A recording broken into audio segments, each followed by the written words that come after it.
American human rights groups say 48 women between the ages of 15 and 49 are raped every hour in the Democratic Republic of Congo. Yet the right to a safe abortion, should they fall pregnant, is denied.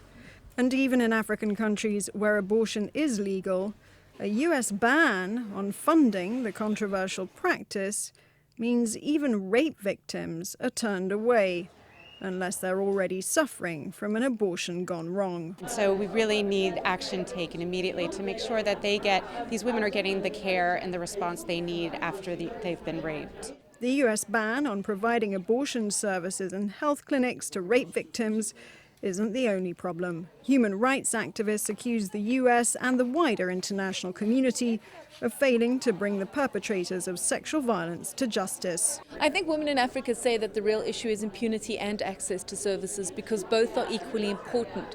And where we've seen some advances being made, certainly at a policy level around impunity, we haven't seen similar progress being made around access to services. For the victims of rape and their families, the trauma makes it impossible to move on, which is why a group of African women have come to Washington to appeal directly to President Obama to intervene.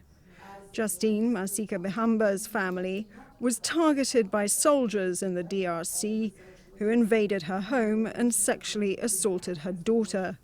She says there's no hope now of healing. My children are really traumatized, especially the young one. He can't go near a soldier or a member of the military. For others, the blame lies at the door of the US government. A decades-old provision known as the Helms Amendment forbids the US to pay for abortion as a method of family planning.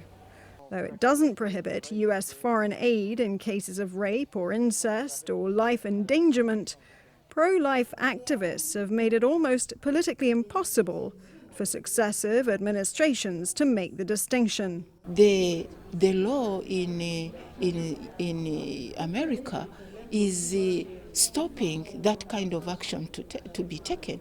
We would like the Obama administration to separate family planning from services for rape victims who have become pregnant. So the call we want the Obama government to do is to come out clearly and take a step and say this cannot happen, because this country respects the rights of all.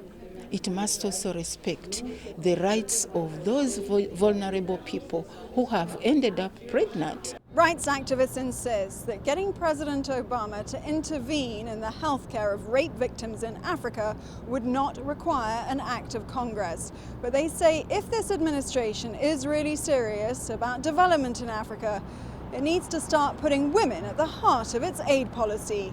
Nina Marepot, CCTV in Washington.